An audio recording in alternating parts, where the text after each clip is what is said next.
जयपुर से खबर है, जहां 6 नवंबर को परिचालक सीधी भर्ती परीक्षा 2024 होगी। सुबह 11 बजे से दोपहर 1 बजे तक ये परीक्षा आयोजित की जाएगी। रोडवेज निगम ने परीक्षार्थियों की सुविधा के लिए विशेष यातायात व्यवस्था के निर्देश दिए हैं। मुख्यालय ने अतिरिक्त बसों के संचालन के आदेश जारी किए हैं। परीक्षा दिवस पर सुचारू संचालन के लिए सभी मंडल प्रबंधकों को जिम्मेदारी सौंपी गई है। रोडवेज मुख्यालय से परीक्षार्थियों को निर्बाध यात्रा और बेहतर प्रबंध के निर्देश भी दिए गए हैं। तो जयपुर से खबर है, जहां परिचालक सीधी भर्ती परीक्षा 2024 होगी।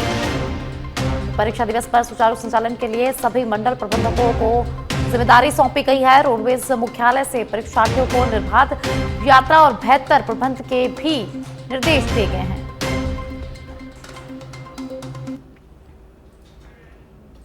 बस्सी उपजिला अस्पताल के बाहर खड़ी एक युवक की बाइक चोरी हो गई।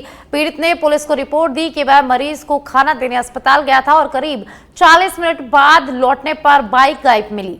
पीड़ित ने अस्पताल में लगे सीसीटीवी कैमरे चेक किए, जिनमें एक युवक बाइक ले जाता हुआ नजर आया। मामले की सूचना पुलिस को दी गई, जिसके बाद पुलिस ने सीसीटीवी फुटेज के आधार पर जांच शुरू कर दी है। पुलिस आरोपी की पहचान और गिरफ्तारी के प्रयास कर रही है। बस्सी से खबर है, जहां उपजिला अस्पताल के बाहर से एक युवक की बाइक चोरी हो गई। युवक ने बताया कि वह मरीज को खाना देने आया था और 40 मिनट के अंदर ही बाइक चोरी हो गई है। और जब अस्पताल का सीसीटीवी देखा तो उसमें एक युवक बाइक ले जाता नजर आया। पीड़ित ने पुलिस को मामला दर्ज करा दिया है। वहीं पुलिस सीसीटीवी के आधार पर पूरे मामले की जांच में जुट गई है। आरोपी की लगातार तलाश की जा रही है।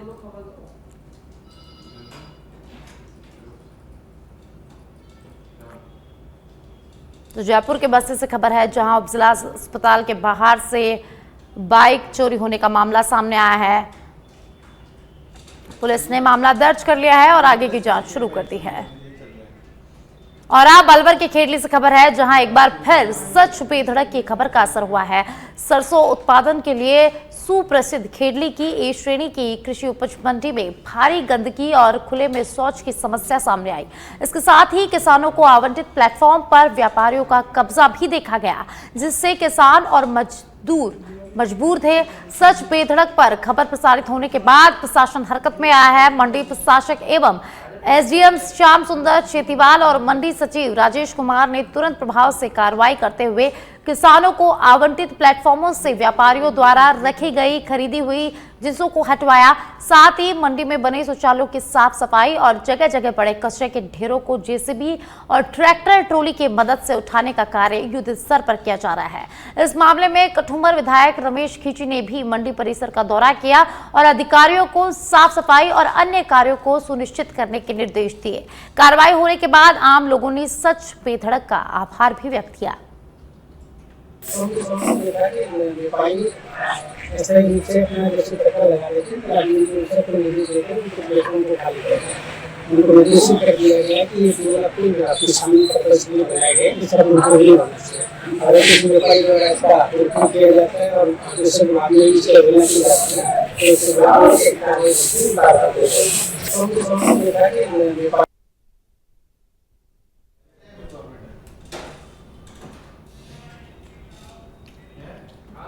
और अब जयपुर से खबर है, जहां डीसीपी साउथ राष्ट्रीय राज के निर्देश पर कार्रवाई हुई है। डीएसटी टीम ने महेशनगर थाना इलाके में बड़ी कार्रवाई की है। ई सिगरेट सर्च अभियान के तहत D21 महेशनगर स्थित दुकान में पुलिस ने दबिश दी। 27 नग ई सिगरेट और 4 नग ई सिगरेट फ्लेवर यहां जब्त किए गए हैं। आरोपी गिरीश कुमार को गिरफ्तार किया है। अवैध ई सिगरेट विक्रय करने के मामले में आरोपी को गिरफ्तार किया है। जयपुर से खबर है, जहां पुलिस ने कार्रवाई की है। इस सिगरेट सर्च अभियान के तहत D21 महेशनगर स्थित दुकान में पुलिस ने दबिश दी, जहां से 21 नग ई सिगरेट और 4 नग ई सिगरेट फ्लेवर पुलिस ने जब्त किए हैं। आरोपी गिरीश कुमार को भी पुलिस ने हिरासत में लिया है। अवैध ई सिगरेट विक्रय करने के मामले में पुलिस ने आरोपी को गिरफ्तार किया है। तो अवैध ई सिगरेट विक्रय करने के मामले में पुलिस ने एक आरोपी को गिरफ्तार किया है। जयपुर से एक खबर है, जहां पुलिस की कार्रवाई सामने आई है। डीसीपी साउथ राष्ट्रीय राज के निर्देश पर कार्रवाई की गई है। डीएसटी टीम ने महेशनगर थाना इलाके में कार्रवाई को अंजाम दिया है। डीएसटी टीम ने महेशनगर थाने में एक दुकान में दबिश दी। ई सिगरेट सर्च अभियान के तहत D21 महेशनगर स्थित दुकान में दबिश दी, जहां से पुलिस ने 27 नग ई सिगरेट और 4 नग ई सिगरेट फ्लेवर जब्त किए हैं। वहीं इस पूरे मामले में एक आरोपी गिरीश कुमार को भी गिरफ्तार किया गया है।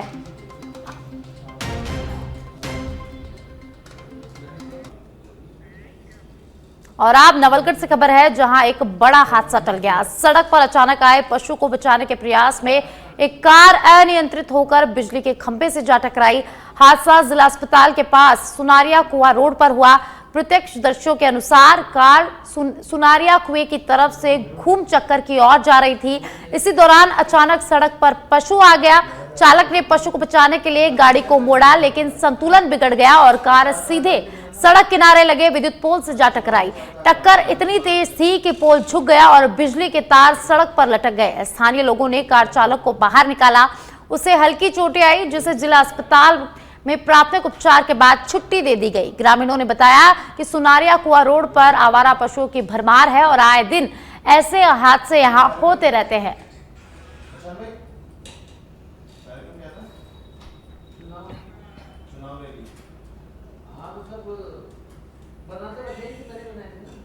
अन्य पिछड़ा वर्ग यानी कि ओबीसी संघ अपनी मांगों को लेकर सक्रिय हो गया है। अंतः उपचुनाव से पहले संघ ने जयपुर में प्रेस वार्ता की। संघ के अध्यक्ष डॉक्टर प्रवीण तंवर ने कहा कि संघ लगातार ओबीसी समाज और बच्चों की समस्याओं को राजनीतिक स्तर पर उठाता रहा है, लेकिन राजनीतिक दल केवल वोट लेने के लिए ओबीसी समुदाय का इस्तेमाल करते हैं। डॉक्टर तंवर ने कहा कि जब तक ओबीसी समाज अलग अलग जातियों में बटा रहेगा, तब तक उसकी आवाज कमजोर रहेगी। उन्होंने समाज से अपील की कि सभी लोग एकजुट हों और अपनी राजनीतिक ताकत दिखाएं। बंधुओं नमस्कार, मैं डॉक्टर प्रवीण तंवर, अन्य पिछड़ा वर्ग संघ राजस्थान से।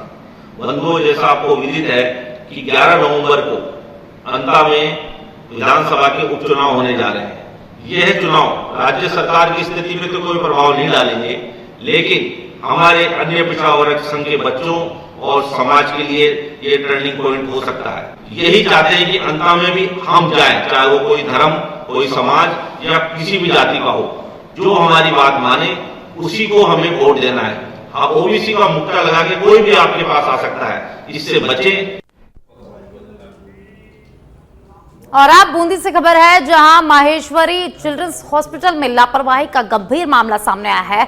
अस्पताल में भर्ती 6 महीने की बच्ची को 100 mg की जगह 250 mg का इंजेक्शन लगा दिया गया, जिससे उसकी हालत गंभीर हो गई। परिजनों ने जब जांच की तो पता चला कि गलती से हाई डोज इंजेक्शन लगाया गया। अस्पताल संचालक डॉक्टर VN माहेश्वरी ने स्वीकार किया कि पर्ची में 100 mg लिखा था, लेकिन स्टाफ की लापरवाही से गलत डोज दे दी गई, जिसकी जांच लगातार की जा रही है। इस संदर्भ में मासूम बच्चे के परिजनों ने जब बातचीत की तो परिजनों ने नाराजगी जताते हुए कहा कि अगर बच्ची को कुछ हो जाता है तो उसकी जिम्मेदारी कौन लेगा। जानकारी के अनुसार बच्ची को 5 दिन पहले अस्पताल में भर्ती कराया गया था, लेकिन अब तक हालत में सुधार नहीं है। जांच में यह भी सामने आया कि अस्पताल के अंदर स्थित किरण मेडिकल स्टोर में बिना प्रशिक्षित स्टाफ और फार्मासिस्ट के दवाइयां बेची जा रही है, जिससे गंभीर लापरवाही उजागर हुई है। घटना के बाद परिजनों ने अस्पताल परिसर में जोरदार हंगामा किया, जिसकी सूचना पर कोतवाली पुलिस और भाजपा पदाधिकारी मौके पर पहुंचे और समझाइश देकर मामले को शांत करवाया गया। अभी फिलहाल बच्ची की हालत नाजुक बताई जा रही है।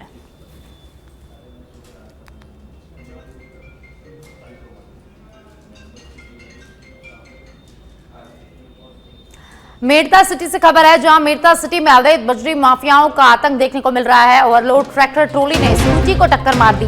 तेज रफ्तार और लापरवाही से ट्रैक्टर चल रहा था। गंभीर घायल युवक को राजकीय अस्पताल पहुंचाया गया। अवैध बजरी वाहनों से क्षेत्रवासी परेशान है। खनिज विभाग की चुप्पी सवालों के घेरे में है। तो मेड़ता से खबर है, जहां मेड़ता सिटी में अवैध माफियाओं का आतंक देखने को मिला।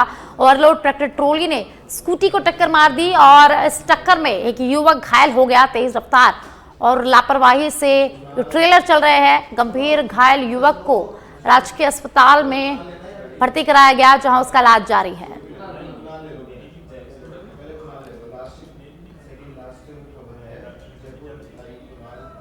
तो मेड़ता सिटी से खबर है, जहां मेड़ता सिटी में अवैध बजरी माफियाओं का आतंक देखने को मिल रहा है। तेज रफ्तार और लापरवाही से यहां एक हादसा हो गया। तो अवैध बजरी वाहन ने एक स्कूटी को टक्कर मार दी और इस हादसे में स्कूटी सवार घायल हो गया। तो अवैध बजरी माफियाओं से जो ग्रामीण हैं वो भी काफी परेशान हैं।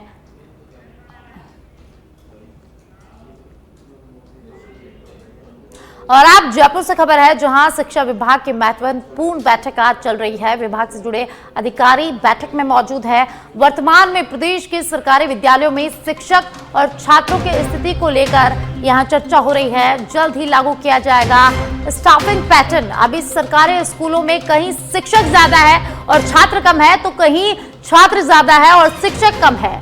स्टाफिंग पैटर्न से अब शिक्षक छात्र अनुपात सही हो पाएगा। और ज्यादा जानकारी के लिए मेरे सहयोगी कुणाल मेरे साथ लाइव जुड़ गए हैं, उनका रुख करते हैं। कुणाल, आज शिक्षा विभाग की काफी महत्वपूर्ण बैठक हो रही है। इस बैठक में कौन कौन अधिकारी मौजूद है और इस बैठक का उद्देश्य क्या है?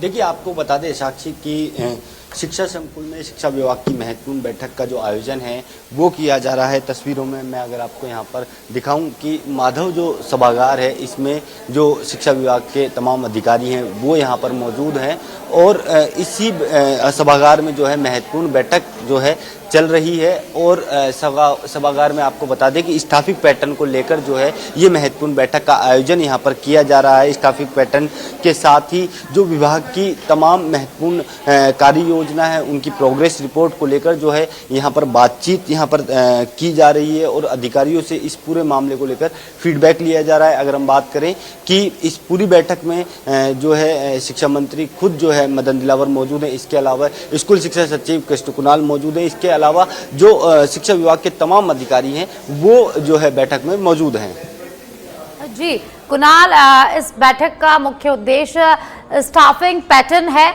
तो किस तरह से क्या होता है स्टाफिंग पैटर्न और क्या कुछ अधिक जानकारी है इसको लेकर आपके पास?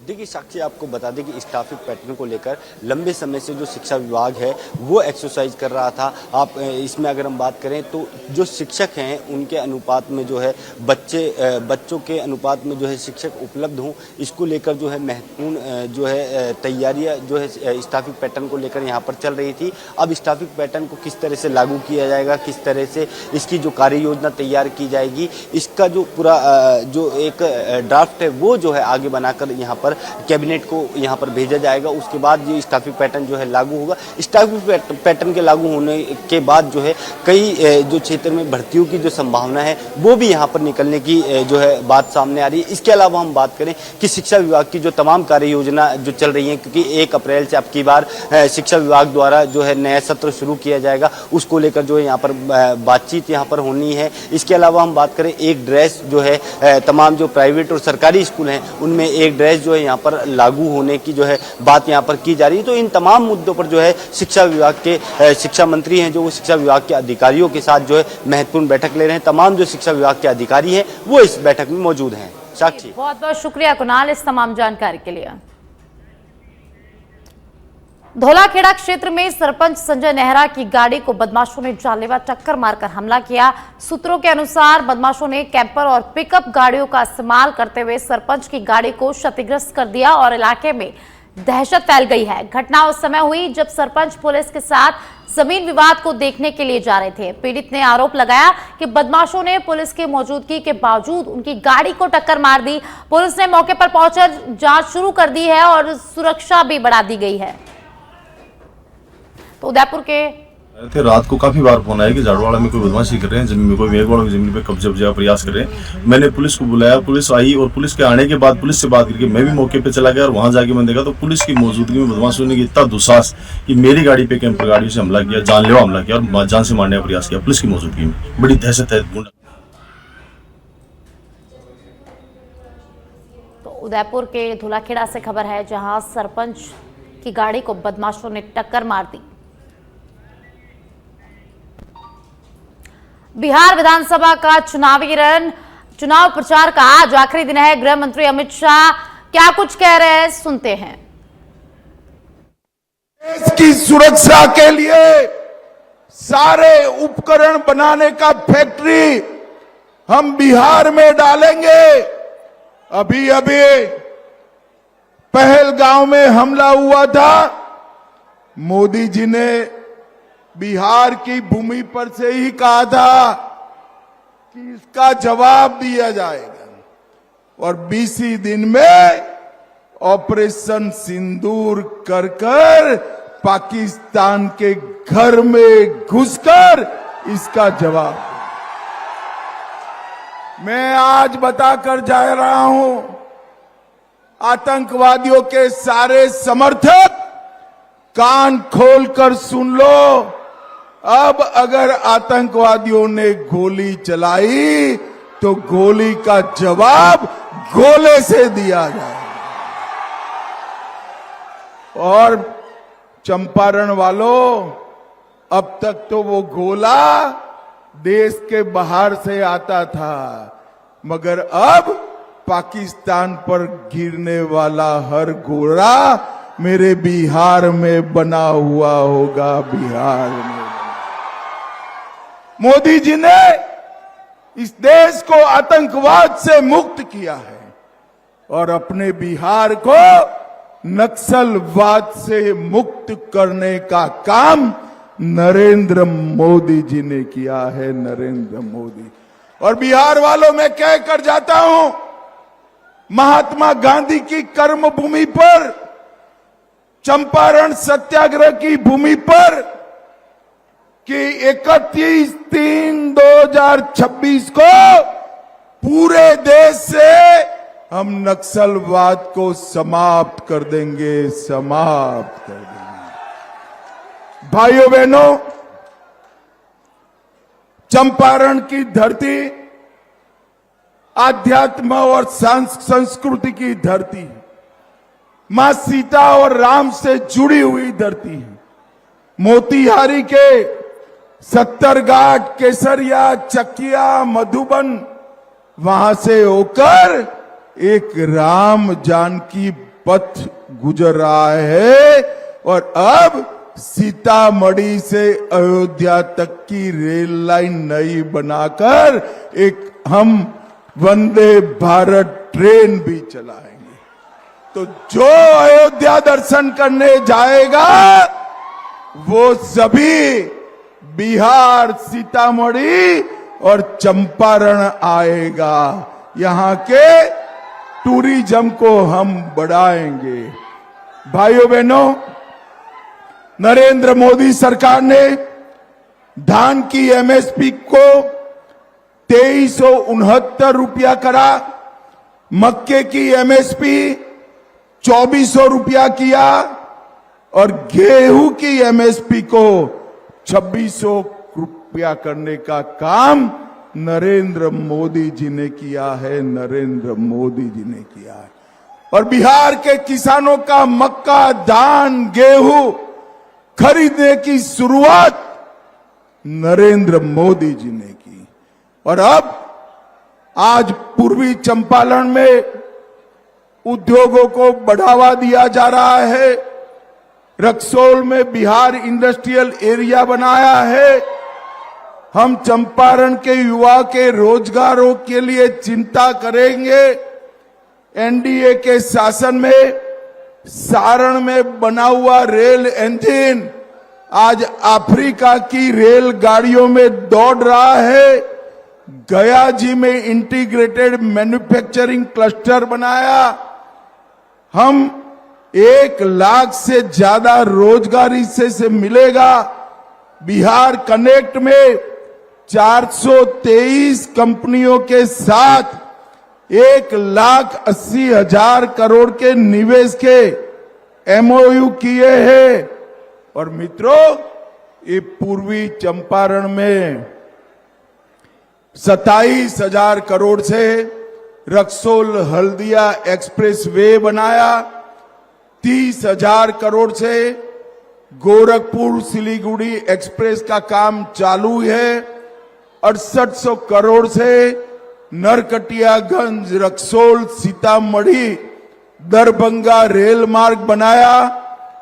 भारत नेपाल राजमार्ग के रूप में पिपरा कोठी भाया मोतिहारी रक्सौल 4 लेन बन रहा है। वंदे भारत ट्रेन, अमृत भारत ट्रेन भी बना। रक्सौल में नया एयरपोर्ट भी बनाने की मंजूरी नरेंद्र मोदी जी ने दी है। हरी सिद्धि में एलपीजी प्लांट बनाया। केसरिया स्तूप, इसको हम टूरिज्म स्पॉट के रूप में विकसित कर रहे हैं। और मोतिहारी में 4 सीवरेज ट्रीटमेंट प्लांट की भी मंजूरी की है। और 148 करोड़ से मोतिहारी में हम एक अत्याधुनिक ऑडिटोरियम भी बनाने वाले हैं। भाइयों बहनों, अभी अभी मोदी जी ने 1,41,00,000 जीविका दीदियों के अकाउंट में 10,000 रुपया ट्रांसफर करने का काम नरेंद्र मोदी जी ने किया है। मुझे बताओ भाई, अच्छा किया या बुरा किया? जरा जोर से बोलो, अच्छा किया या बुरा किया? अबे लालू जी के बेटे कह रहे हैं ये 10,000 रुपया हम वापिस ले लेंगे।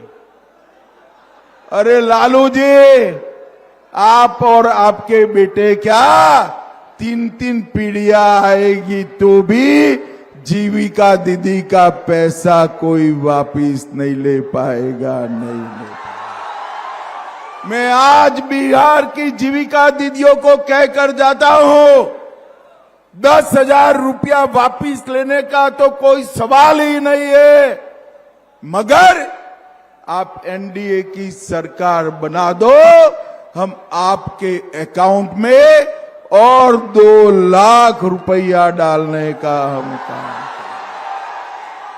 करें। भाइयों बहनों, मोदी जी हर साल किसान सम्मान निधि के 6,000 रुपया देते हैं।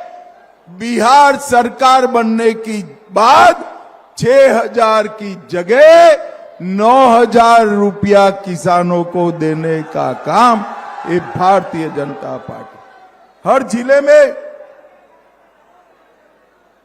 जिले में फैक्ट्री और 10 औद्योगिक पार्क का बिहार में निर्माण करेंगे, 100 एमएसएमई पार्क बनाएंगे और हम सभी फसलों को एमएसपी पर खरीदने का काम भी करेंगे। पटना, दरभंगा, पूर्णिया, भागलपुर, उसको अंतर्राष्ट्रीय एयरपोर्ट बनाएंगे। हर जिले में एक मेडिकल सिटी बनाएंगे।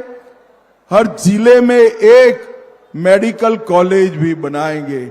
और मित्रों, मेरी बात याद रखना, एनडीए का सरकार बनने के बाद 5 ही साल में बिहार को बाढ़ मुक्त बिहार बनाने का काम ये नरेंद्र मोदी जी करेंगे।